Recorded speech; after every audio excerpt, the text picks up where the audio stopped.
Of the anonymous New York Times op-ed piece from inside the White House? Well, another piece ran this week in the Times that was also riveting as much for who wrote it. Only this time the person was not anonymous.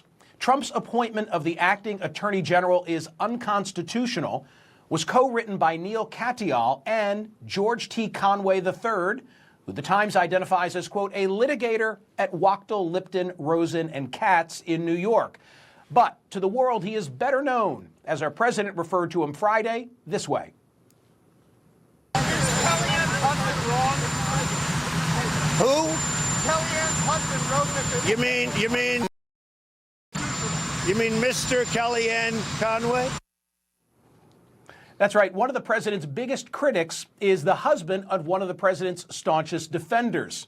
For many months, George Conway has been tweeting and retweeting a storm of anti-Trump pieces. For a presidency which puts such a premium on loyalty, this seems remarkable. So what's going on here?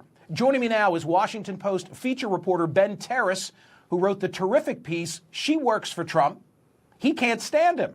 This is Life with Kellyanne and George Conway, and veteran Washington Post columnist Sally Quinn. Ben, I'll begin with you. He wept when Trump was elected in a good way, but then had a change of heart. What was the break point? Well, I don't think there was just one breaking point. So he was a supporter of Donald Trump's. He actually was the person that introduced Kellyanne to Donald Trump way back when they were living in his apartment in New York City in one of the Trump towers.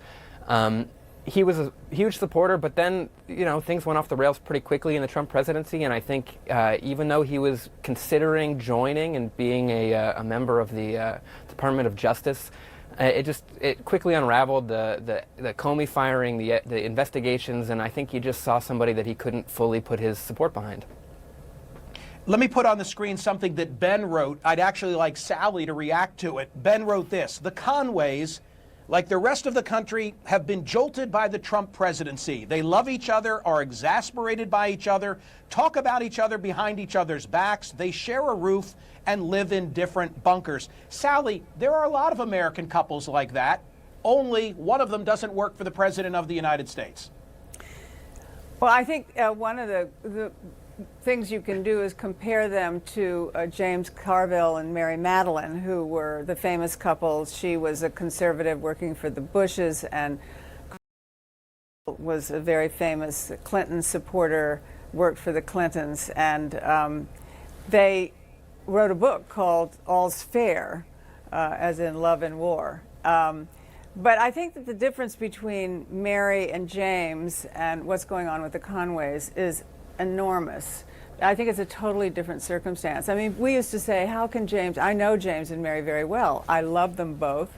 And they're both, I think, just incredibly honest, honorable. They have a lot of integrity. They have a lot of decency. They just happen to disagree on how things should play out in terms of their politics. Well, I think the difference between them and the Conways is that it's a difference of ethics and values and morals. And this is where I'm confounded by their relationship, because I think that people sort of say, and Kellyanne even said in Ben's terrific piece, that what George was doing by criticizing the president was disrespectful, and I think people sometimes think it's disloyal to her. But I would argue that it's the other way around, that Kellyanne basically is being disloyal to what their relationship started out being, which is two people who cared about their country and who had the same values and ethics and morals. And I think that there's no way that you can support Donald Trump given what he's done in the last 2 years. I mean, separating children and parents at the borders, Charlottesville, you name it, the lying, all of that kind of thing. Those are serious moral issues, and to be married to someone who defends those issues, I think would be untenable. And so I find that what George is doing basically is to speak out what he feels is totally everything that's against what he stands for, and that in a way Kellyanne is one who's being disloyal to him and to the ethics and the values and the morals that they set up for themselves and shared and hopefully share with their family. Ben, how tolerant, as far as you know, is Kellyanne of this? I can't, for example, imagine that she was shocked when she opened up her copy of the New York Times and saw the piece that I'm holding in my hand. I mean, does he clear these things with her? What do we know? Well, I know that she's frustrated by it. She did tell me when I talked to her over the summer about the relationship that she found it disrespectful to the marriage, and she kind of compared it to marriage vows, that it was almost a breaking of marriage vows. You know, they have to be loyal to each other in marriage, and this felt disloyal to her.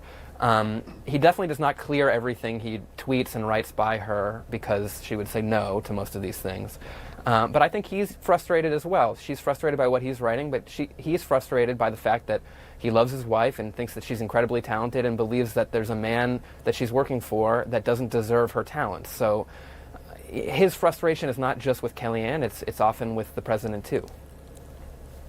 Sally, I have just 30 seconds left, but I'd like to posit this to you. Here's one thing I'm confident of. It's going to make for a hell of a book someday. Another Love and War, I'm sure. But I think in the end, either she's going to have to leave Trump, or I don't see how the marriage will survive.